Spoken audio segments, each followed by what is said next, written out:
Beautiful people, it's me, Pamela, on my YouTube. Cho, no, what's the T? Siyahlaziya. Kodwa guys, like when you are just talking, giving umnisi benefit of the doubt and be like, umnisi can unalive anyone or a big conspiracy of harming anybody. Kodwa guys, okay, I don't know how they do it. And like people believe in right now ukuthi ngempela umnisi ene uhlangene nabangani bakwabinde going to unalive him. Hayi kodwa kaze kudlaliwe ngathi kuyakhotha over and over again. Ngicabanga ukuthi like it's just one day they always playing with us. At that point I just didn't like how he now treated umnisi, and umnisi was at least what, you know what, I'm not gonna listen to this guy. Noma ngathi nama mental issues noma ngathini, I actually don't care at this stage. Yes, now ngeke phela ngize ngidlala abantu. I'm going through something here, so that's we're not gonna adjourn or postpone the case because of you. Like how Vele Urata never listens to defense. Those people were distressed yesterday. Urata just doesn't get that. It's just like manje fanele kwenze njani imeke mina yami life nama envelopes sami ngiwathola brown. Urata clearly was paid for this case. He's being paid every day. It's a big challenge with JP. And I feel like I said with JP, man. Because it's just like, hey, Raza, just do your job and make this case go away. Those 5 accused must rot in jail. Guys. Like I said yesterday, the other 2 accused, and special number 4. Those people must just be given him by the states, by him, by Hlalele Makai. Are you equal? And number 3 and 5. But guys, Urata, how we spoke to him yesterday, I just didn't like that. I tried so many times to understand the guy. I was just like, Urat is rotten, Jenai to the call. Like all of them. The prosecution there, who is involved with them. And they like acting like they don't love each other. Those people are bosom friends.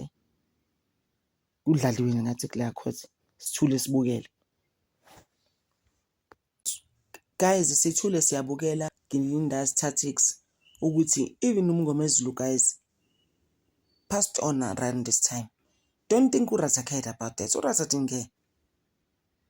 You know, which means every December case Joba Insides of Kobagas has good to solve one. Although we were hoping Madanga will help us. But Jalmo December around this time, Sebani King guys. And it's Gininda all the time. Umngomezulu, why is he not in this world anymore? So I want to go to Kuningi guys 10-6-12 Nasik pet in this case.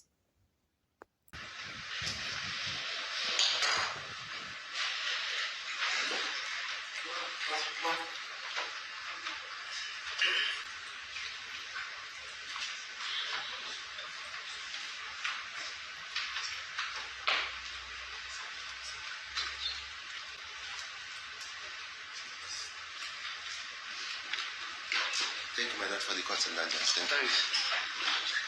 Yeah, there is a request that this matter should be postponed pending an investigation.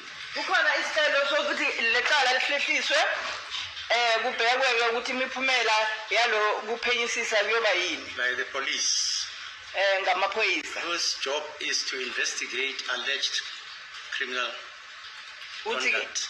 kufanele ke kube khona lokho kuphenyisiswa. This court can't know when the police are going to finish their investigations. Kanti le nkantolo yona ayazi ukuthi amaphoyisa ayoqeda nini ukuphenyisisa lolu daba. And the process and the progress of this court cannot be hampered by a police investigation, which may take 20 years. That's ridiculous. Kanti ukuqhubekela 30 phambili, years, I don't know, 2 days, 5 years. ukuqhubekela phambili kwaleli cala kungeke kuphazanyiswe yilolu phenyisiso olufanele lwenziwe ngamaphoyisa. Lolu naye inkosi enkantolo angalwazi ukuthi liyophela nini, lingathatha iminyaka emibili, emihlanu noma ngamashumi amabili. Fact of the matter is, I've spoken to the police, and they have assured me that they have arranged adequate security for everybody.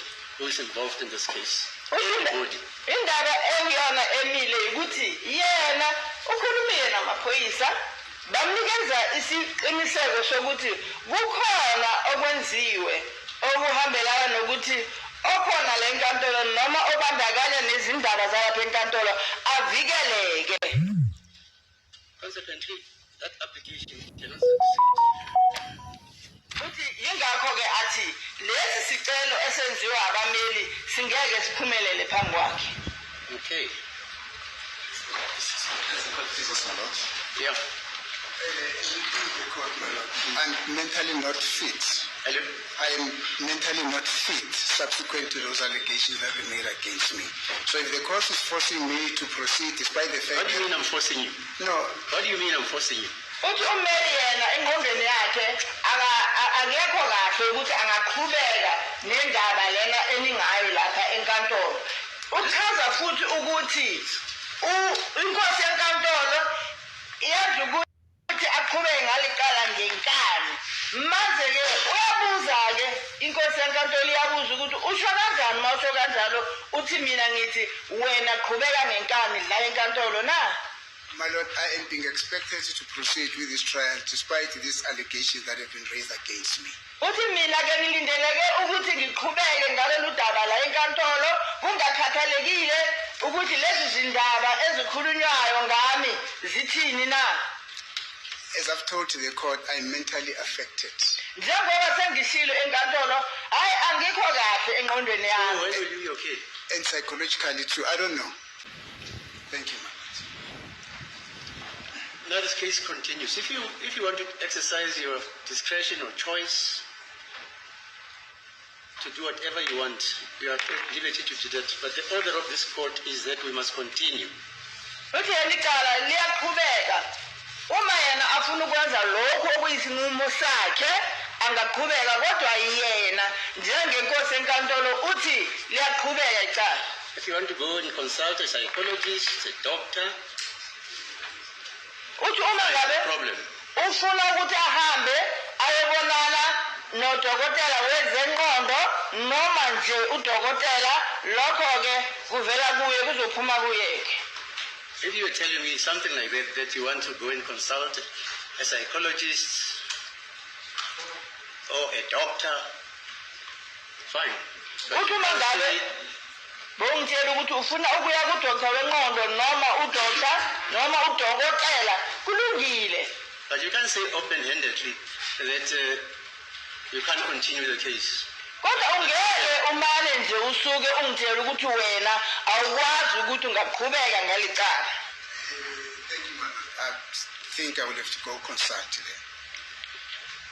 Uthi ngiyabonga inkosi yenkantolo ngicabanga ukuthi ngizoya ngiyobonana nalabo bezokwelashwa. You want to do it when? I don't know, my lord. I'll have to make arrangements. Yeah, when? I want to know. Ufuna wazi ukuthi nini? I cannot start to Yena uthi akazi kuyofanele ukuthi enze amalungiselelo alokho. I cannot start to make arrangements when I'm here at court, my lord. Uthi angeke ngenze amalungiselelo uma ngingaphakathi kwenkantolo manje. Okay, we can adjourn until tomorrow. Uthi lokho-ke kusho ukuthi le cala lizohlehliswa ukufikela kusasa. Any other person who wants to consult a doctor, a psychologist, a herbalist? Good spirit. Hello? I'm in good spirit. You? I'm in good spirit. I can't hear you. I'm in good spirit. I don't have a problem. Yes, Yeah. I can see you're a man. Uthi nanoma ngabe ubani-ke ofuna ukuyobonana nodokotela